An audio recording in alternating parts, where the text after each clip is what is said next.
All right, just an overview of the next two nights. And I'll say this again for the next time we live stream. Every year, the mayor's budget is due on or before October 8th. I think that's a Tuesday this year. I don't know. You have to take a look. Um, but in that process, in the budget process, the budget worksheets, which are in front of the council, and I'll talk about these in a moment. The budget worksheet that's in front of the council gets sent out to department heads. They are asked to provide their requested budget for the next year's fiscal year. They do that. I then go through and I make adjustments based on um, the myriad of financial reports that we receive, the monthly report, the 5-year average, the 5 years of actual budgets for that department, as well as the revised 2024 budget. I make some adjustments to what they've provided. Then I meet with them, which I've met with these folks before this meeting, not today, but before today, to review the changes that I've made and to make additional adjustments or corrections based on that discussion. And here we are providing this to council for review. Every year we do this. The request is for council to ask questions of department heads before the mayor's proposed budget is released. And as best as possible, we incorporate the council's recommendations or requests into that proposed budget before it is then released, primarily to just smooth the next phase of the transition, after which then becomes the council's budget over a period of time of public review and then the public hearing. And then again, it becomes the council's budget. What's been provided in front of council is the current summary of incomes and expenses for the city of Plattsburgh. On the left-hand side, I'll just quickly interpret this. On the left-hand side, you'll see the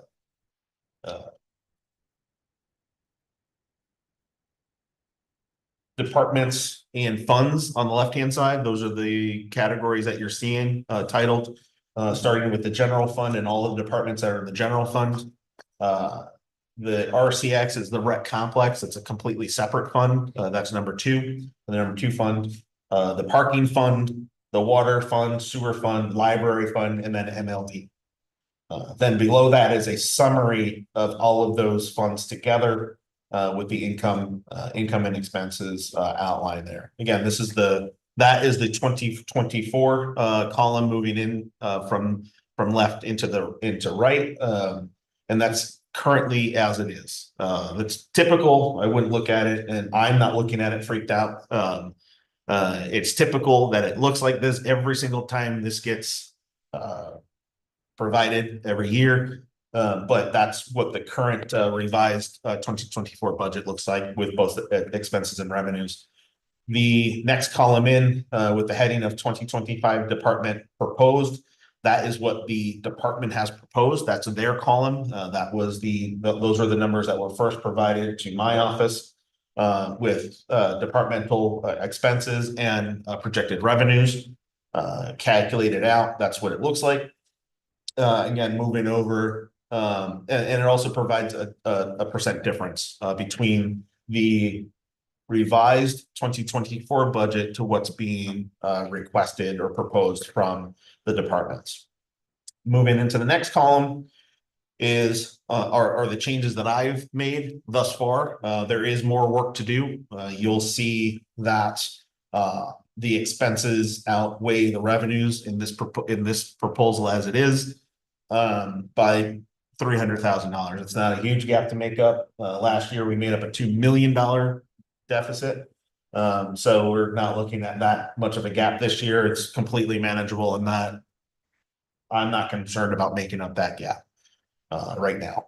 But you go down and look at every fund and what their performance is over this time, and you'll see difference in expenses and revenues. One thing I'll point out, as I put it out last year, for those folks who are unaware, that you'll see a heading in one of these columns called local share. And we provide a local share to the rec complex, to the parking fund, and to library. These are monies that come out of general fund into these individual funds to make them whole. We don't provide that to water sewer. We don't provide that to MLD. We only provide that for these individual accounts. Hold tight. Oh, it's open.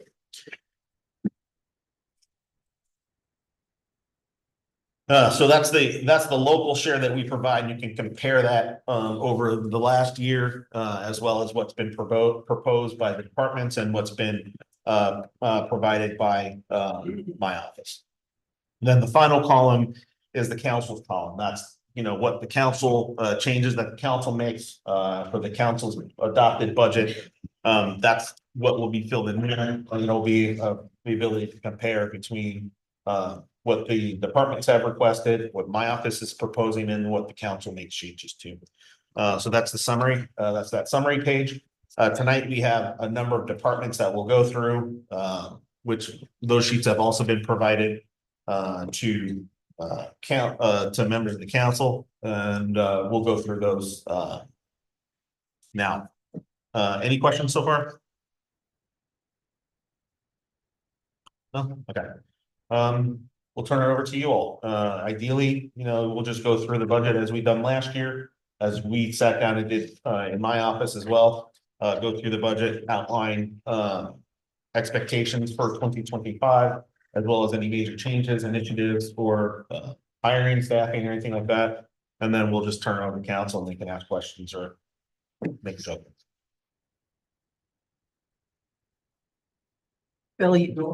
Bill, you might as well go first. You're sitting up front. I mean, that's just my opinion. Just give me my 2 cents. You're sitting there. I said, I figured go for it. She's not feeling well. That's why I was going to let her go first. Started somewhere. Okay, good evening, everyone. Just to give you a heads up, our 2025 budget for MOD pretty much follows our 2024 budget. There are minimal increases primarily in payroll, employee benefits, and some of our purchasing.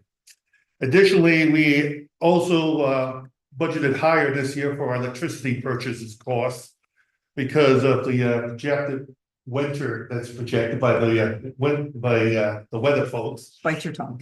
Yeah, well, it's supposed to be a little bit colder. We'll see if they're right or wrong.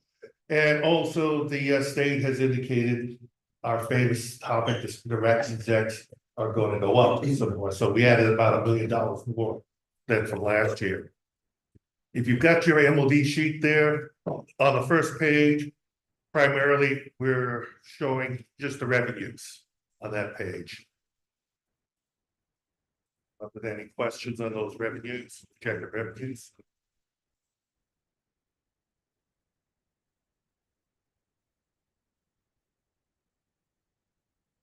Now, if there's none, then we'll go flip over to page 2. The items in between that show zeros, they're 0 today. What happens is, as we start doing work orders and stuff, Kelly starts moving the personnel costs and the material costs in to fill those items out. They're loaded elsewhere in this program, but because we're doing a rate-making budget that's required by the Public Service Commission for all electrical utilities to do it the same way, we have to show where we're expending our funds, whether it be transmission lines, distribution lines, substations, meters, whatever. So that's why those are a whole bunch. That page and a half is about all zeros, but by this time next year, they'll be pretty much filled in because the numbers would have been pulled up into those actual categories.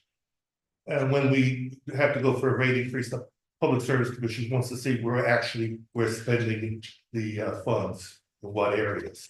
And that's the reason it's done that way. Sure. On the expenses, pretty much the expenses are more or less the same from last year, with a few exceptions. Like I said, electricity purchase, we're looking at a little over $14 million this year. That's for the reason I said before. The rest of it are basic expenses in our various operations that we do. There's no real changes there. And if you don't have any questions about anything on this page, we'll flip to the next.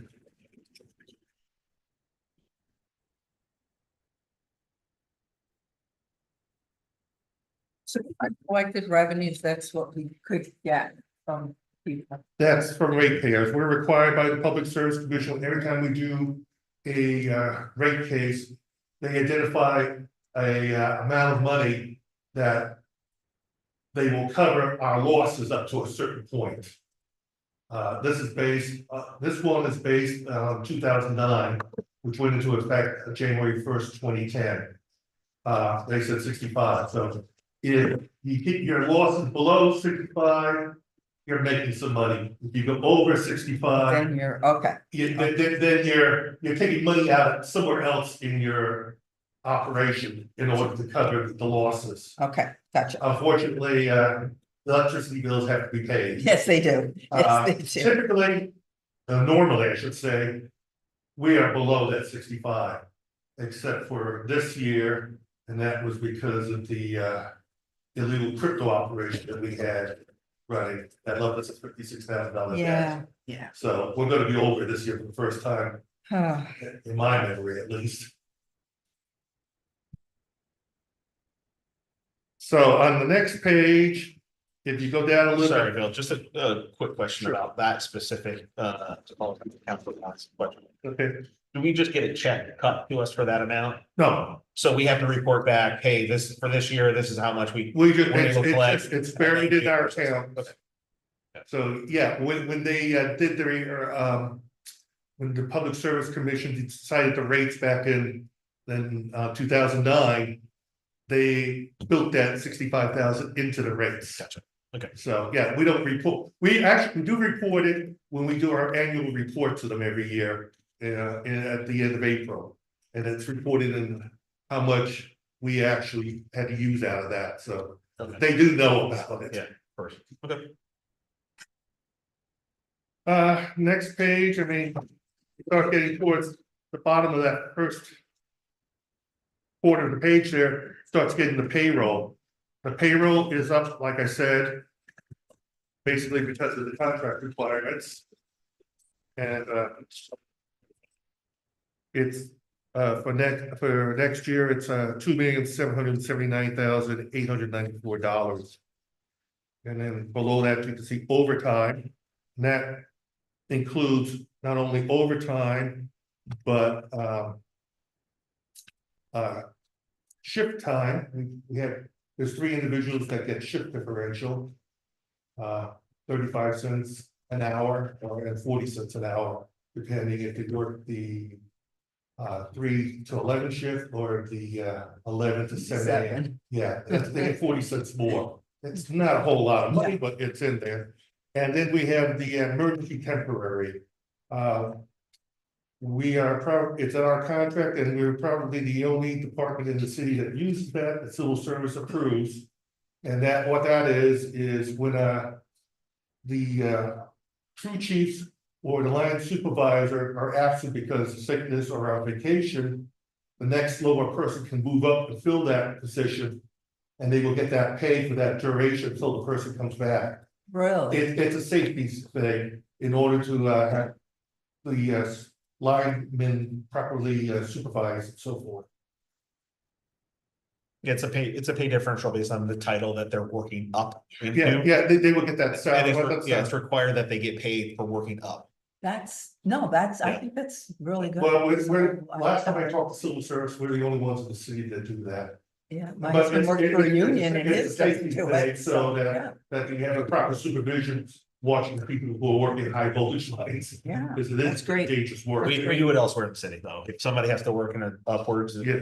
there's a pay difference that we pay Mhm, That's great. based on the difference. And the individual that gets moved up has to be approved in advance by civil service, that they meet the requirements to be allowed to do that.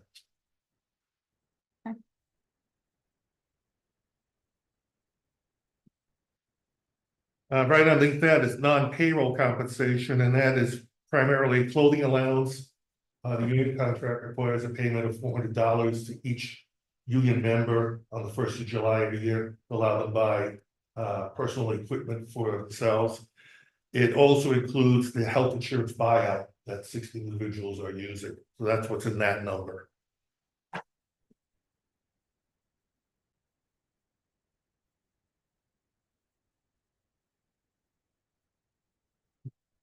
We move on to the next page. Where's my next page? I guess that's page 3. At least my copy says depreciation street lighting at the top. But that's pretty much our city services that we have to pay in those first. I'm the only one that has 3 pages. We have 3 pages. I think, I think we went back. I think Bill, he Page 2 jumped before. around a little bit. He went back to page. Oh, Well, yeah, you brought me back to a page. I didn't realize I was to go, so Sorry about that. sorry about that. I just want to make sure I'm not losing my mind totally. No, I'm only trying to confuse you, that's all. I'm All sorry. right, perfect. Pretty much on that is city services and some of our office services are in the top portion there. PCL insurance is city insurance for vehicles and facilities that we have to pay. PSC regulatory commission expense, that's 72,000 that we have to pay PSC for regulating us every year. Rude. Huh? That's rude. Well, Gotta pay somebody to watch us. well, it's the funny thing is, sir, that it's based on how much electric power is used, the energy usage in the previous year. So in March, they send us the bill and they try to guess how much we used. Let's say for 2024, this is 2025. And 2 months later, then we send them the report for what we actually used in the year before. So then they come back in September and they review everything and tell us either they overcharged us or they undercharged us. If they overcharged us, they tell us the state controller will be sending us a check in a couple of weeks for a refund. If they undercharge, the same controller will be sending us a bill for the additional to make it up. But yes, every utility has to pay that.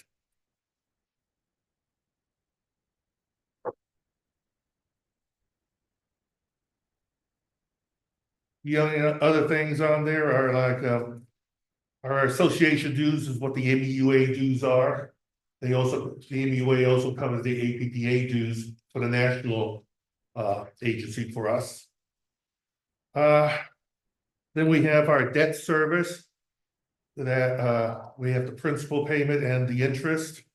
That includes in I believe it's 2019, the city refinanced previous bonds from before to get a better interest rate. So those costs are in there, plus the Market Street project that we had to bond out last year is in there. So the first payment for that is in 2025. And then the last portion here are the benefits. Some of them have gone up. These numbers are all provided to us by the finance department.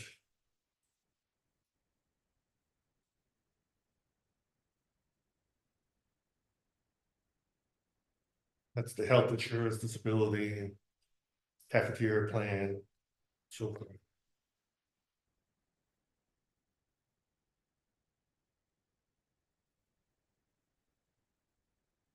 So that makes our overall expenses for next year $23,343,341.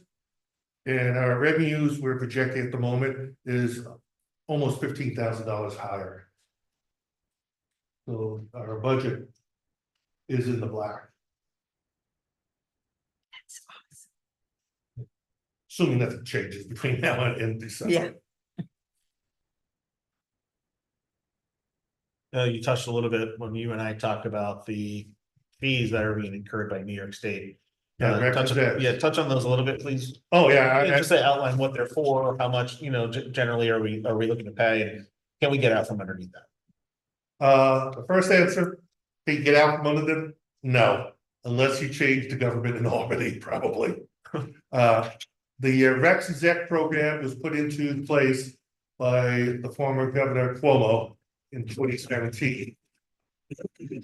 He did that and bypassed the legislature. So we got what we call renewable energy credits and zero emission credits. Renewable energy credits are supplemental payments are made to developers to build wind farms and solar farms. The zero emission credits were paid to keep to one owner to keep 4 nuclear power plants online because they were losing money big time. And the ZECs to offset his losses. The reason they're called credits, they're really taxes, but they're called credits because the legislature never approved them. The legislature in 2017, after they were enacted, tried to kill them off in the 2018 budget. However, the governor Cuomo told them that he would veto the budget if they did, and the leaders of the Senate and the Assembly realized they did not have the votes to override them, his veto. So they took it out of their budget plan. So they stayed. Now, there has been legal challenges in 2018, 2019. At the state level, none of them succeeded. There was a group that went to the federal level because the state of Illinois implemented the same process. And at the lower federal courts, they upheld them that they were legal, what they were doing. And so they appealed that to the appellate, which I believe is the Second Circuit in New York and the Fourth Circuit in Illinois. They upheld it as well. So since the rulings were the same, it didn't go to the Supreme Court. So as far as I know at this point, there's no legal challenges at this point. So this is with us until forever, I guess. The ZECs had an expiration date of 2029. However, because of greenhouse gas emissions, they are talking with the owner to extend that into the next decade. The problem is the several of the nuclear power plants that you want to keep online, their regulatory licenses expire in 2029. So they have to go back to the federal government and get those licenses renewed. And every time you do that, of course, there's a major expense in the millions you got to upgrade the plants to current safety features and other issues. And the discussion is who's paying for all that. The hint has been, yeah, correct, Councilman Warren. He'll Yes. pay for it, he'll pay for it, he'll pay for it. Yeah, Yeah. the owner is not gonna pay for it, so it will probably be added into the zero emission credits if they agree to that at some point, somewhere down the line. Probably will be a few years from now, we would see that. They are spending in solar, wind farms and transmission line upgrades, billions and billions of dollars. They will be adding that stuff to the RECs and ZECs after it's built. They add it in then, and then the ratepayers throughout the state get to pay that stuff off. We had a couple of representatives at a meeting in May last year at the MUA, and their discussion was that the way they see it happening is in the next 3 to 5 years, people will have sticker shock when they open their electric bills. We already do. Yeah, well, it's going higher. Right now, as of right now, we've paid so far $3 million this year. It's probably going to get a little closer to maybe $3.5 million by the end of the year. And unfortunately, it's on an upward trajectory, and there is no relief in sight.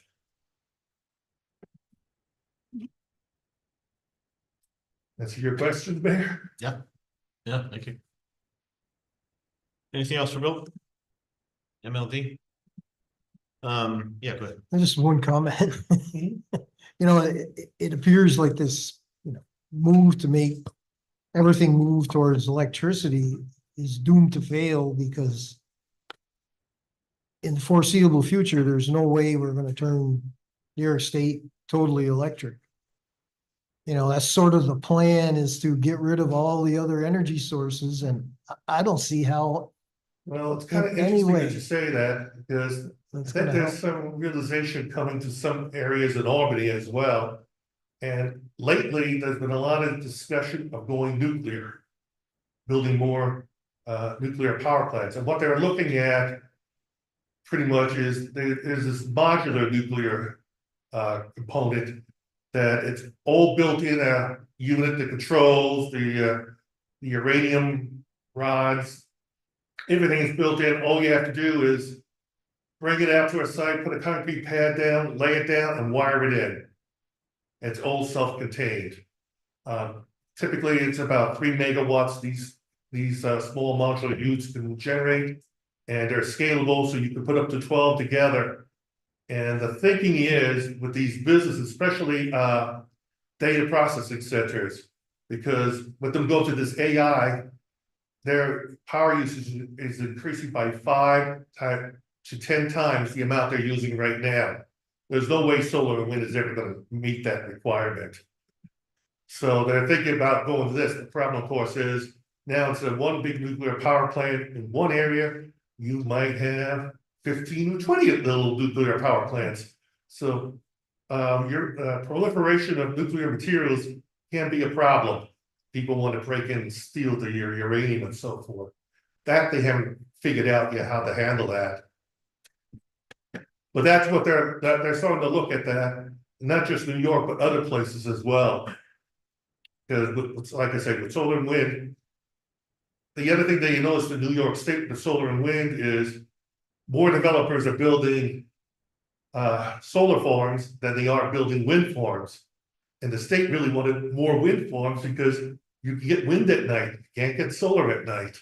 So it's becoming pretty restrictive when they're gonna have the power. I mean, it makes sense, yeah. So yes, it's getting complicated, to say the least.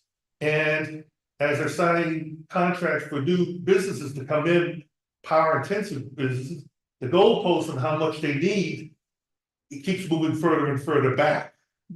And they're not even close to meeting their initial requirement. There's not enough solar and wind farms being built at the moment. And I believe it just went out for a new wave to get more developers to sign up.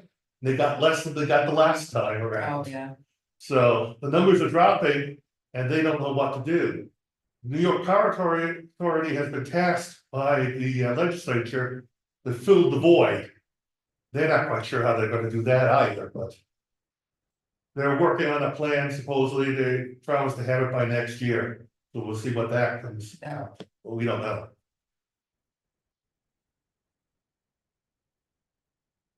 Thank you. Okay, sir.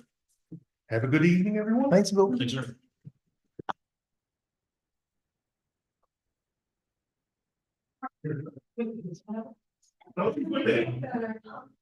You're up. Flip a coin, flip a coin.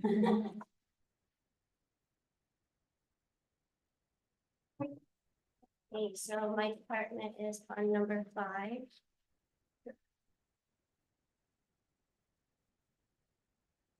So I am part of the sewer fund. And at the very top of revenues, under, I believe it's the 4th line, sewer sludge to watering. That's my proposed revenue for next year, 1,325,000, and that's for bringing in haul waste and treating that waste. The remainder of my budget begins where it says work expenses. Is there a way to turn her off? It's not projecting, mine's still project. It's not you, it's me, I wear hearing aids and you're coming in really low, but. So I have I, one revenue. Okay.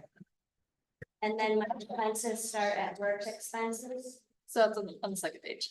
on page 2. Yes, just to clarify, that, there's a number of DPW items that come out of sewer.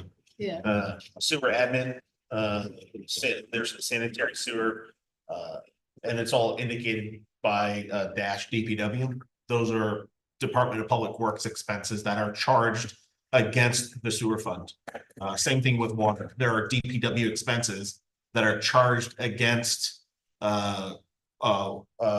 sewer as well, water and sewer. That's why it says, at that sewer admin dash DPW. Those are expenses that, because our Department of Public Works is funded in the general fund, but they do work for these other programs. We do fund that work that Department of Public Works does out of these different funds. Thank you for clarifying, Mayor. Yeah. Which is why we kind of skip over them. We'll review those when DPW comes to review I them. remember that. Yep, that's right, yep. But we'll review those when DPW comes. Yeah. Yep, Okay, so I'll just highlight the increases, major increases that I put into my budget. I did slightly increase my overtime payroll. And that is because my overtime staff is based solely, not solely, predominantly on the weather. So if we anticipate more wet weather events next year, I need to be able to account for those for my staff.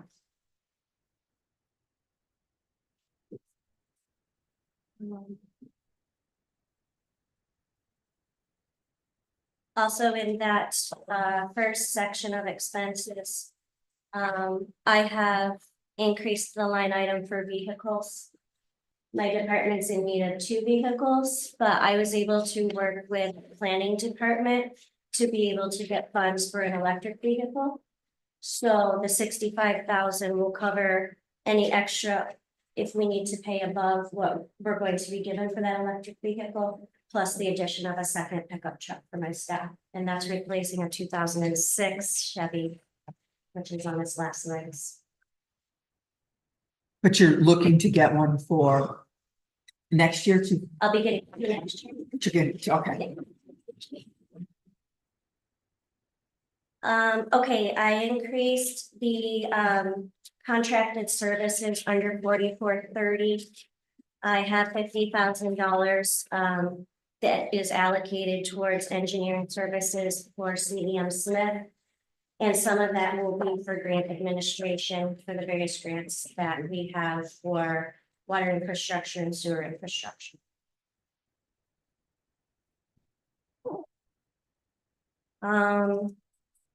Moving down the list, my next increase is at the WRF pump stations. And technical and special equipment, I asked for $10,000. And that is for 2 sensors that I need replaced. That'll cover the cost of 2 sensors for 2 separate pump stations. Those help us monitor flow in and out coming to the WRF.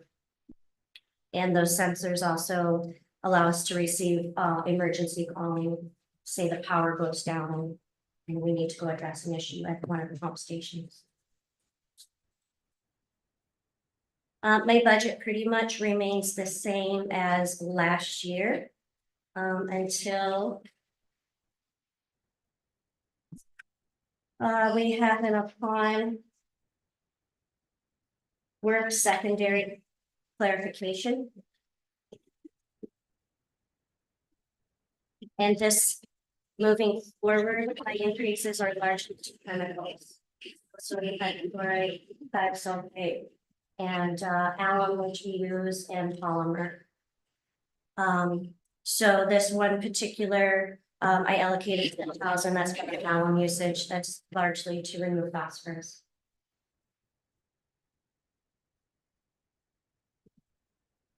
The next one is under odor control. Again, I increased chemicals, odor control and dewatering and another component, chlorination, sodium hypochlorite, which is our bleach. We're going out to bid for this, and I anticipate that the bids may come in higher, obviously, than 2 years ago. Because Everything's going up. Yeah. Chemicals are really. I knew that's what your really answer was jacking gonna up be, the yeah. prices. Yeah, unfortunately. Okay, so chemicals. Okay, the next and probably the largest increase I have is in dewatering sludge. And that is contracted services. That's to cover the landfill disposal fees, which have been increased for both the landfills that we use, as well as the sludge hauler himself, which has increased the sludge hauling fees.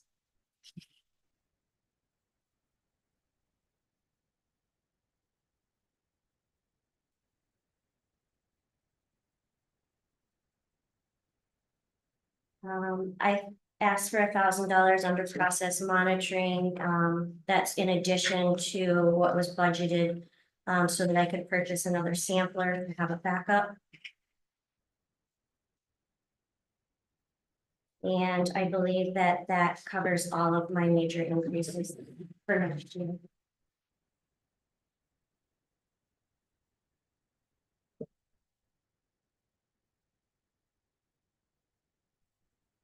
Any question? It's, as I know, some of the challenges for hauling sludge continues to increase, obviously, costs to travel between here and Franklin County. It's. Yep. The sludge hauling, so for the hauler itself, just to transport the sludge, it was based on a CPI index. So that's a 5% increase for us, and it's a lot of times, CPI is tied into the actual fuel cost of transport. And then the actual landfills themselves have to consider the space issues, as well as their regulations. So some of that sludge hauling, I incorporated some laboratory testing as well. For example, there's emerging contaminants of concern that are being monitored. Some landfills are asking us to test our sludge biosolids for PFAS. There's no regulation at this point in New York. That right now it's like they are asking that of us, and we're willing to volunteer that information. And then it's kind of a balance for us because we receive the landfill leachate in return. So we try to maintain a very good relationship of being able to keep up with the landfill costs without overimposing the cost of receiving their leachate to treat it as well. So it's kind of a circular process of treating the leachate and then disposing of the sludge and then having more leachate. So we try to partner hand in hand to keep those increases as low as possible.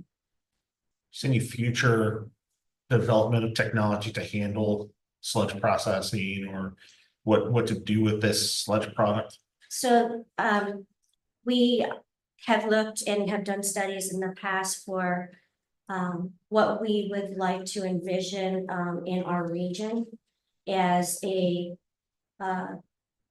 entity that's able to accept and process solid waste, and that may include options somewhere off-site from the work.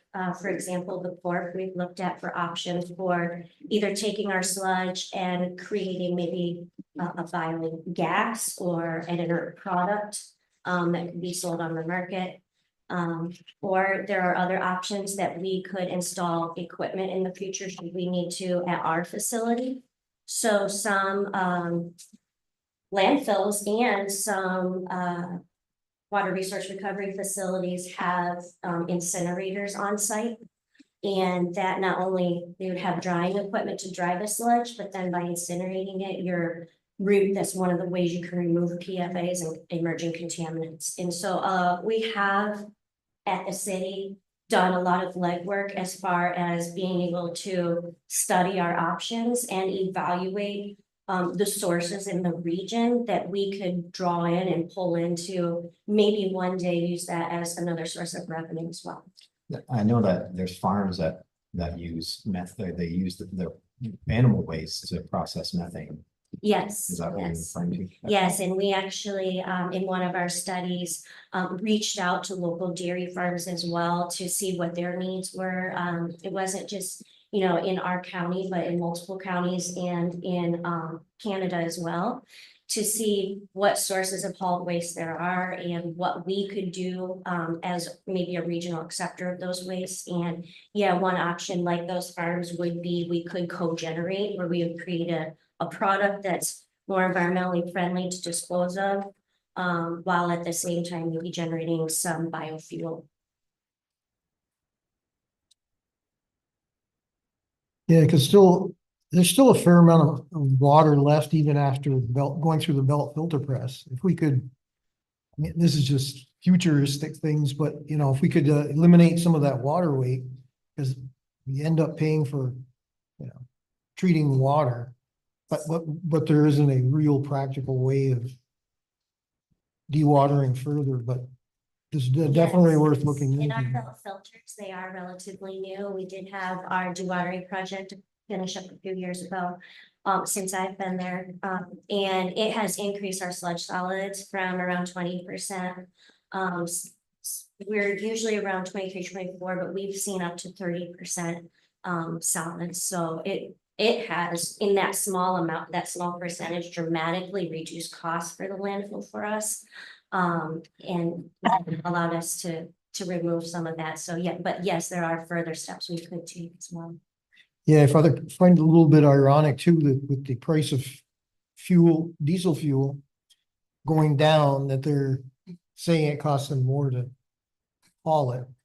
I mean, you know, you can't argue with them, but Yeah, it seems a little counterintuitive that, you know, yeah, they're probably making a little more money at this time. I get it. yes. And also, you know, some of the options that were in this larger study included relocating our haul waste to another location like the port, for example, where we would have it there, treat it there, and it would reduce a lot of those transportation costs as well.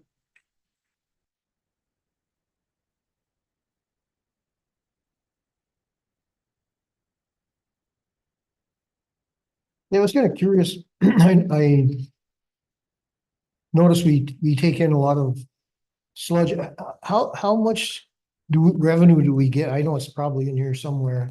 Yeah, so the revenue was in the first section. What is it under? This year, I'm sorry, it's about the fourth line down from the very beginning of fund number 5.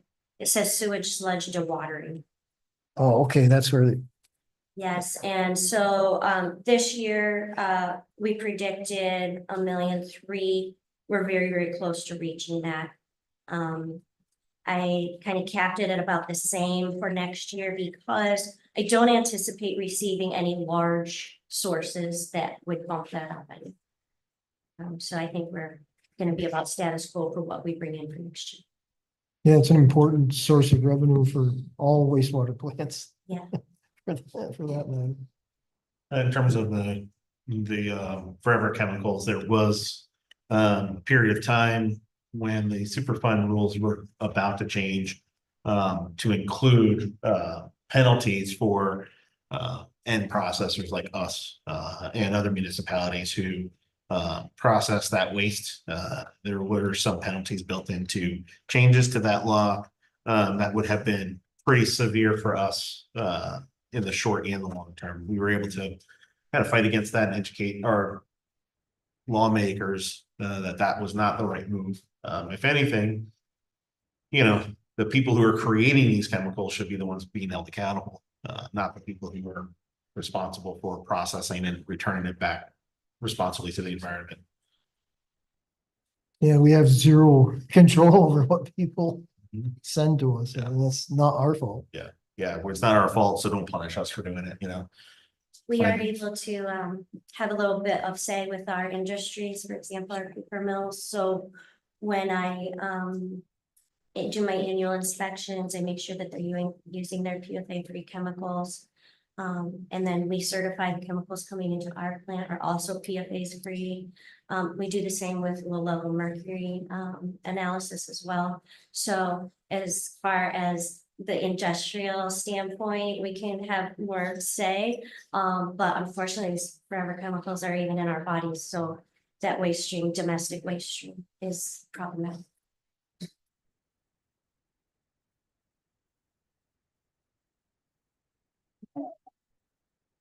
Thank you. Thank you. Thanks. Thank you.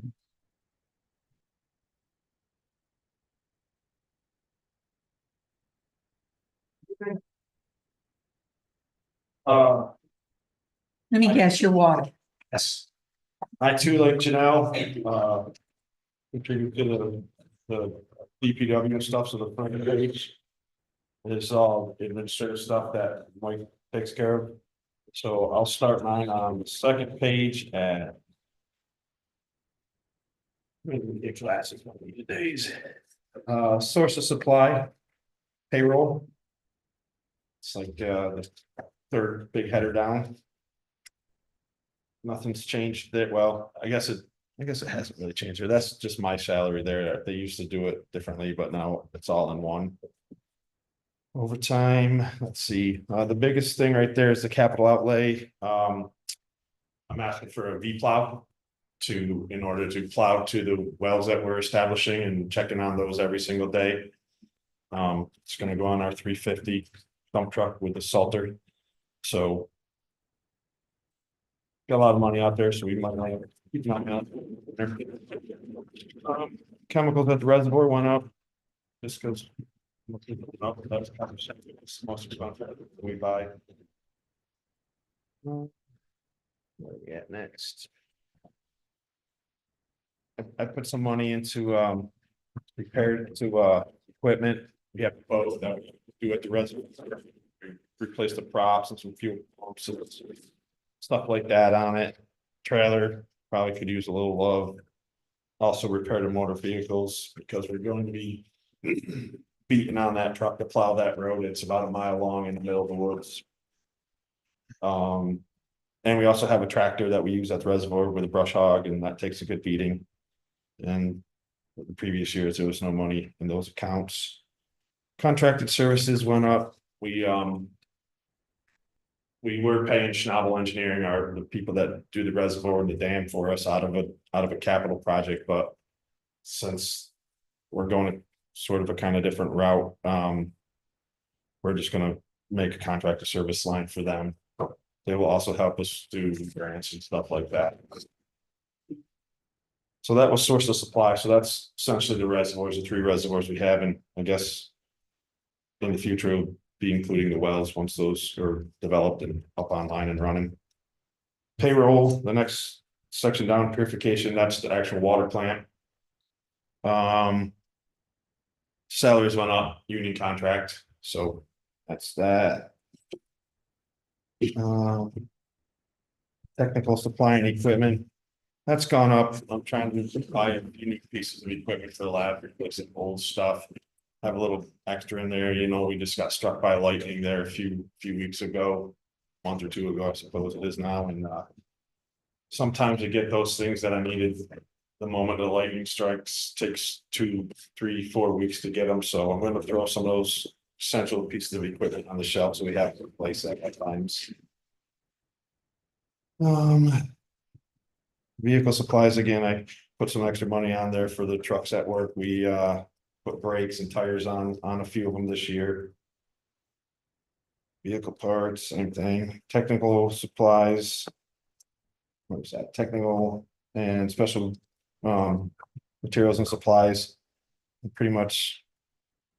That was something special. I can't remember what Richard said we had that in there for. It was a project that we did. Chemicals, they went up just because everything goes up.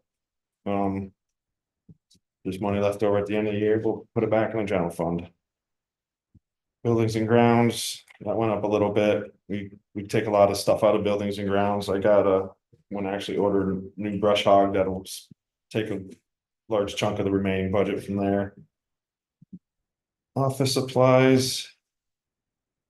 That stayed the same. Equipment.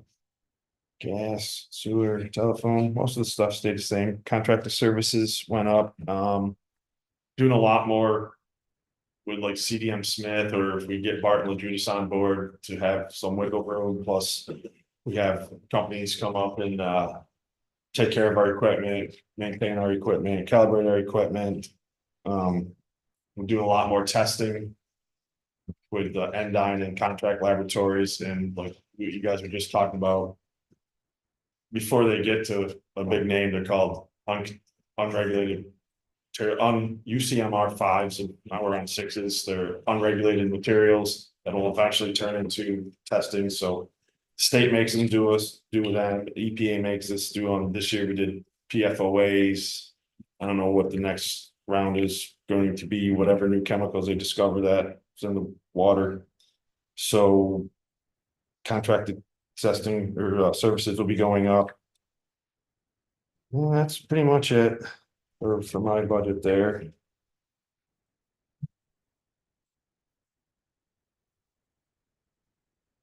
Questions? Yeah, touch a little bit on. More, wells online and. Any adjustments or concern, any adjustments are really like process change or increased costs? As of right now, I don't believe the process will change. Water will just come to the water plant, we'll run it through our plant as is. As long as it is what it is. If something goes down on the well or the. That's gonna be an enormous cost because we don't have a backup well laying around or any of that stuff. I don't want to sound doom and gloom, but that's something that could happen. Maintenance is just gonna be a lot, just to take care of everything out there, going out there every day and everything like that. Is what it is. One should be coming online. Well, when we put the first well online, whenever that will be, ideally. Beginning of the year. We are going to lose our. We are on reduced monitoring because we've been using the same source of water for 90 years. We will go off reduced monitoring, so our costs are just our monitoring, doing our samples. We're going to be doing them a lot more. So lead and copper that we do every 3 years now will be every 6 months. The sample count will go up significantly. PFOAs that you talked about, we do them once a year now. They will go up significantly, probably every quarter. So all of our normal testing that we do is going to increase a lot. And then when we put the second well on, we'll go back to reduce monitoring again and start the whole process over. So every time we put a new well on, our testing is going to increase until we get to the point where we get past that, like 6 months, a year, then it'll start reducing it down, as long as the numbers are where they need to be. So in the next year or so, the contracted services for testing will go up significantly.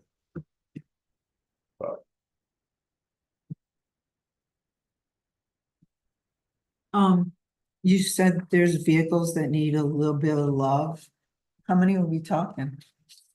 I currently have 2 trucks. I was with Andrew yesterday and he put something somewhere for asking for another truck for me. I have a 2015 F-250. And I have a 2016 F-350. The vehicle I'm hoping to get will either be an electric or a F-150, because we're in the city, all collecting water samples, driving and down and around the city, going to the reservoir. I mean, it's hard to park a 15-foot truck with a plow on it downtown sometimes to get a water sample. So, and there's 4 of us, so if a guy's at the reservoir doing something, and sometimes we run out of trucks, and it kind of eliminates somebody getting to do something, so we have to switch our schedules around. But yeah, they're getting old, but they're all right.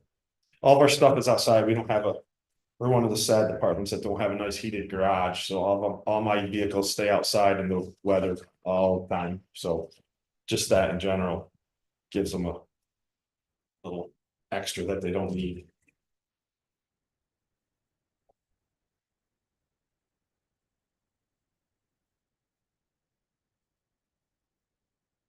A little bit about the facility itself. She's old, 90 years old. And all the stuff that we got going on, there's phases that are doing upgrades to the plant, electrical upgrades, structural upgrades, different upgrades, redoing our filters and the media and stuff like that. Over the course of the next 20 years, I mean. They're gonna be putting probably a considerable amount of money in it. I know it's a big ask, but now's probably the right time to think like. Band-aids or, you know. 90-year-old plant, it's hard to find parts and pieces for it, everything retrofitting is very difficult. Like I said, we're at a good point to really consider. What we should do, 90-year-old plant that hasn't had any upgrades is 3 times past its life expectancy. The plants are designed to run for 30 years. It runs. Just because we make it run. So where are places where you can foresee that, you know, those sorts of, A site here. or on the building itself, or, yeah, site, like where do you see? Are you asking if we're gonna build a new water plant? No, I'm just on the old one, where do you foresee repairs having to be made, Oh. where? Most of the cement, the roof, yeah, we got a lot, they're flat rubber roofs, so. Yeah. So they leak and, a lot of the cement, you know, it's 90 years old, like you can, there's a 36, a 56 and a 76, and you can tell the 36 was built well. And the 76 was less well, you can tell that, you can actually look at it and Is see it this. just falling or is it? Yeah, it's falling, lots of falling. Yep, valves. You know, 90-year-old valves can only repair them so many times until they need to really truly be replaced Right. and looked at. Is there could you do like a punch list of, do you have a punch list of things that are like high priority, low priority as far as repairs are concerned? Yeah, I mean, I have my own. It's up here. list, yeah. We have one with CDM Smith, they've been going through it and they're doing Oh, things like. We're doing electrical upgrades, Okay, phase 2, so, you know. It's probably a good time to look at it before you run all new wire and all new electrical in the plant, to stop and think about what we're gonna do in the future. Yeah. If that's something we're going to address or. I suppose we can say the same about the dams. We have 3 reservoirs, Westbrook 1 and Westbrook 2. As you know, we've seen the reports, the reservoirs are in serious need of repair. Meat alone is $17 to $30 million, depending. Get this far.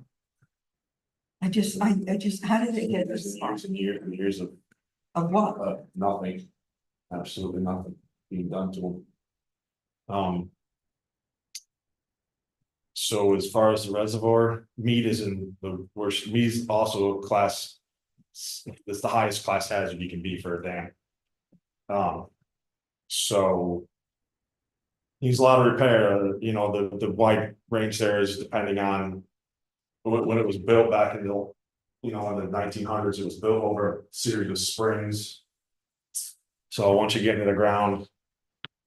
What they find is what they find, you know, if it's all well and good, then maybe you're at the 17 million, if it turns out to be a real mess, you're at the bigger thing.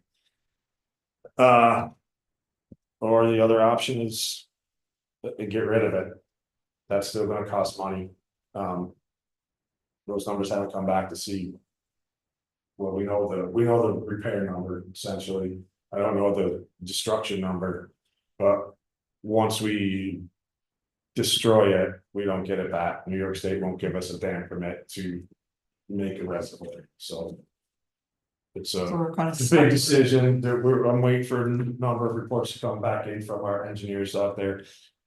To give us numbers, give us some sort of path to look at. The other 2 reservoirs, Westbrook 1 and Westbrook 2, they're just as old and are getting deteriorating, they're less hazard, so. I don't wanna say they're less important, but you know, the DEC using this less dangerous, so. And they're smaller, so the repair cost of those will be. Essentially less. The good thing about them is they're almost 2 separate sources. Mead is its got its own water line, and the Westbrook's got their own water lines that come to the plant, so. It's almost. two separate sources. They come to the plant, they get blended together, but.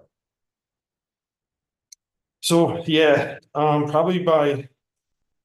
Middle of this year, hopefully.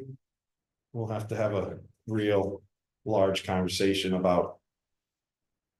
Where we You going. mean 2025? What's that? You mean 2025? Yeah, sorry.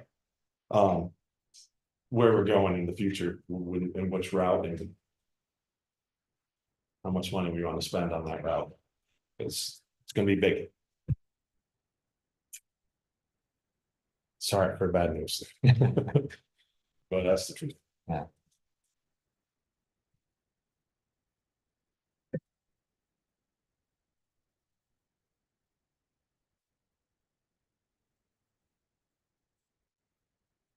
But Thank you. Thank you. Thank you. thank you.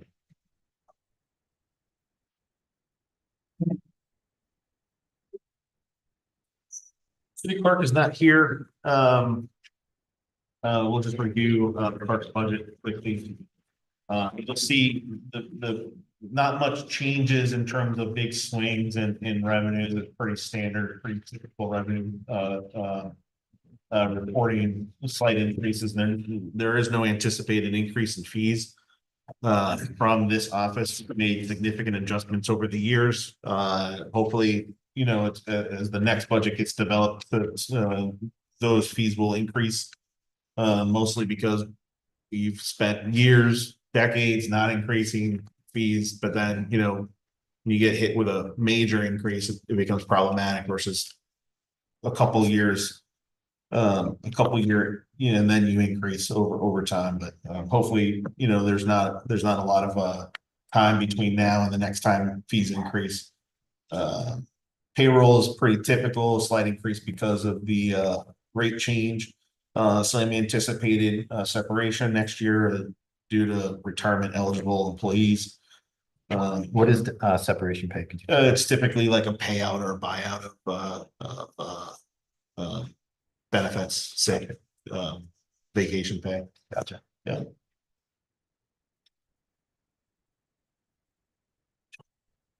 Where those marriage license went down, didn't they? Oh, come on, I'm funny. Marriage licenses. Yeah.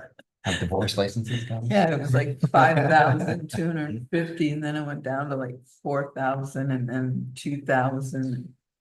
We did see, according to the history books, as the mayor, performed the most wedding ceremonies. Assuming because there was a period of time when people couldn't get married because of COVID, and they all kind of flooded into the office over the last couple of years. So, yeah, there has been a significant amount of weddings over that time. You will see a decrease in the expense column, primarily because building maintenance, should say municipal buildings, as well as court maintenance has been shifted to DPW. The clerk's office was a general pass-through for these changes, meaning the clerk's office was the point of contact for the court to make these changes. But essentially what's been happening was the clerk would take the request and then work with DPW to schedule the work. So rather than that middle person, we've removed that. But overall, I will say that that's an extra workload for DPW to maintain buildings, ours and others, and that will need to be addressed at some point in the future. Other than that, the clerk's budget is pretty straightforward, probably one of the easier budgets, as well as the building inspector's office. One of the thinner ones. Yeah. Any questions about the clerk, comments? I'm looking at the taxi cab licenses and seeing zero there. Does that mean zero increase or? No anticipated revenue coming in from that, considering that the taxi cabs have shifted to a livery method. So there is no registered cabs in the city platform. Okay, and that would be the same for taxi operator. Correct. Okay, So what does Uber operate under? Livery, meaning that they have to have a pre-scheduled pickup You can't just flag somebody on the street. I see. Same thing with how the current tech cabs function. Got to call and schedule a pickup or go to whatever mechanism they have to pre-schedule a pickup. And you don't need a license for that? You don't need a cab license for that. You need a livery license, and that's done through New York State DMV. So we don't see any of that? Correct. I remember once upon a time, that's how the only way you could. Call. Call them up and Yeah. they came and got you. Yeah, and you can do both. You can do scheduled pickup ahead of time, or you can call in when you need a ride, but you just cannot flag them on the street. That's the difference. Oh, that's why it was officially like said like taxi cab because of the flag, okay, Yeah, so. that's the major difference in obtaining a ride from that type of vehicle. So the actual cab companies there live here. Correct. Okay, Yeah. okay. We have a bingo inspector? We do, and they have to do a like a background check and a criminal background, and then any fees to process that goes through the clerk's office.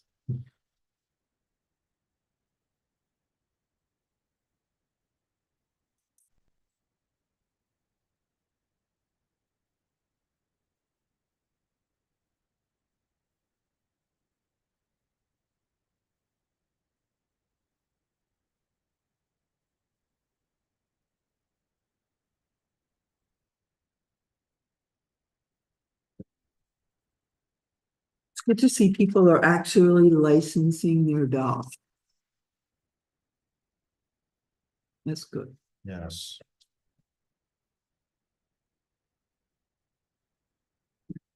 All right, we'll move to the mayor's budget.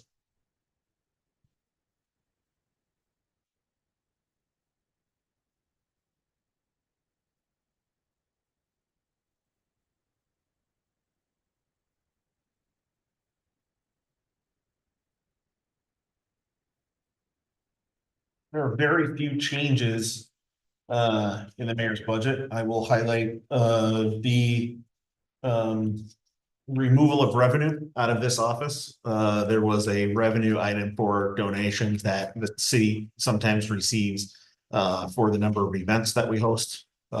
People who are interested in supporting or sponsoring those events sometimes come to the city of Plattsburgh and the mayor's office to make that donation that was in there.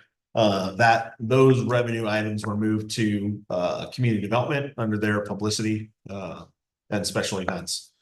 So that's one big change. No big changes in payroll. That's pretty standard. The contract services and conferences go towards NICOM and travel. You'll see that there is a around $35,000 increase to the regular pay and common council that is allocated based on conversations from past. The assessments fee, the assessor's fee is that fee for service. That number comes from the assessor himself in that office.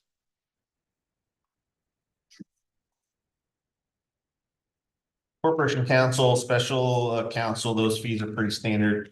Not much changing there.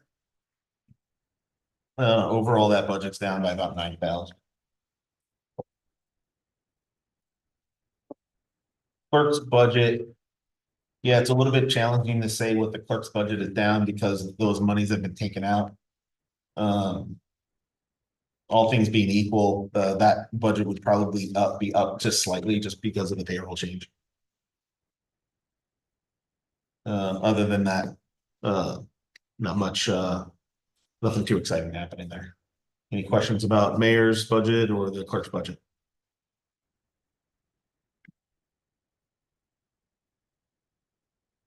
Joe? You're the last one tonight, man. Bring us home. Last but not least, right, Joe? Oh, hello. Okay, so not a lot of changes in my budget from last year or last few years.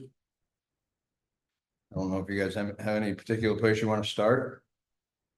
I have an obvious increase in motor vehicles because I put in for one vehicle, in our fleet of vehicles, our oldest vehicle crapped out, is dead. we're using a loaner from Public Works. And that was an old wrecked vehicle, and they cautioned us that that vehicle's on its last leg as well. So. we Seems just- like every one of our departments needs a vehicle. Yeah, look, you know, there's. It's kind of sad, I mean. No, I mean, like, it's part of it, you know, it's one of these essential functions, but if you can get away with it, then you get away with it. There's, you know, we've tried to in the past fund these vehicles. Much way or the other, and, you know, I think the council has different philosophies on how to fund them. You either fund them like this, or you can borrow money and fund them that way. You know, I think that, you know, when you hear a department saying, hey, we've had this car since 2015, it does make sense to borrow. Just like you and I would, you know, borrow money and pay for it, or you can pay it straight out of your pocket, which, you know, maybe somebody like the police department, it does make sense to do that because they put, you know, they could put 1,000 miles of travel on that vehicle, and the useful life of that vehicle is much shorter than the term of the loan. So, you know, we try to budget it this way, and based on people's temperature, we can fund it out of there. But oftentimes we say, hey, we want to fund it. Here's a vehicle expense or costs, and it kind of gets pushed off, or it doesn't. So. It's just, I mean, yeah, I just bought a brand new car like a week ago, brand spanking new. Beautiful car, might add. Yeah. Beautiful. I can't even imagine what we're gonna have to do with every department needing a car. Because I know what I had to jump through hoops. So, I mean, it's, do we Yeah, hit so do we hit the used car lot we- just to we get did us have some to- cars? We did have to jump through some hoops. Last year, the year before, because we were in desperate need of 2 vehicles. So we have an avenue now that. But this vehicle that needs to be replaced, which isn't even running, it's at Public Works, that was a 2007 Jeep. And it just, And you guys have to have one, you have to be able Yeah. to go around and see, you know, what's going on, you need to see who's yeah. got and a sofa in their front We need yard. to do it in all kinds of weather too, so what we're looking for is all-wheel drive. And Yeah. we just got a quote from a dealership where we were satisfied with the other vehicles that we got. So. That's like the one big increase in the budget, because we didn't have, that was a 0 for last year, so. You only have $1,000 for motor vehicle repair? Say again? You have $1,000 for motor vehicle repair? No. Yeah, with a brand new car, I don't think you'll have to. Yeah, that's true. Yeah. Oh, for the other ones. And you do a lot of that within the city, right? Yes, DPW. We do. absolutely. When Great DPW job. is available, we use them for $1,000. vehicle repairs, you know, oil changes, brakes, things like this. You have more for postage than you do. More for what? Postage. Oh. Seriously, it's I know. Well, I will tell you what, if we are able to secure another vehicle, our fleet will be in as good a shape as it's ever been, so. It's, yeah, like the mayor says, I mean, if the budget line for motor vehicles is up, then the repairs are down, right? Because you got a vehicle that doesn't need the repairs. Gotcha.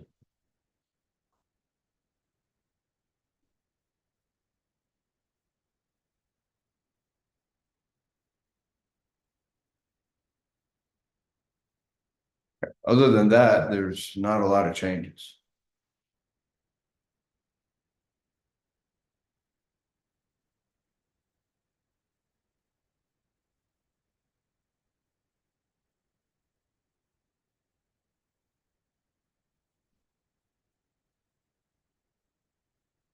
Bumped my overtime budget up for zoning by $500. Because all the union staff just got $1 an hour raise, so that those hours don't go as far.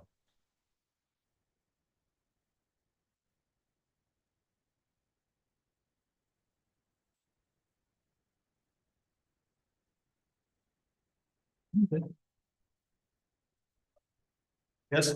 Yeah. Okay, as always, as you're looking through these, you review back the conversation. You have any questions, comments, suggestions for changes? Certainly if you want to see that included in the mayor's proposed budget, please provide them. Happy to review and include them as I did last year. And the offers extended to contribute to this process before the budget is before the proposed budget is released anyway. And tomorrow we come back to talk about a few more departments, a little bit more involved, especially with the Department of Public Works. Is probably the most complex budget that we have. Not the most expensive one, the most complex one. And then fire PD and library, I think, and finance is tomorrow. So it'll be pretty steady. Community development, so it'll be pretty steady tomorrow. I've got two here, one at 4:30, one at 5:30, is that correct? Correct, yeah, same thing that we did tonight. We had a 4:30 start and then we had a 5:30 start. Okay, We're just not gonna use the rest of the evening tonight. I see. Yeah, we're trying to go home anyway. No, I see. Yeah. I was just confused. I thought, Okay. yeah, I thought I was on time. I was patting myself on the back. Yeah, okay, there you go. All right, thank you again. Like I said, it's a very helpful. Also, the public aspect, share with our public what we're doing. Hopefully they're watching online. Yeah, all right, thanks folks.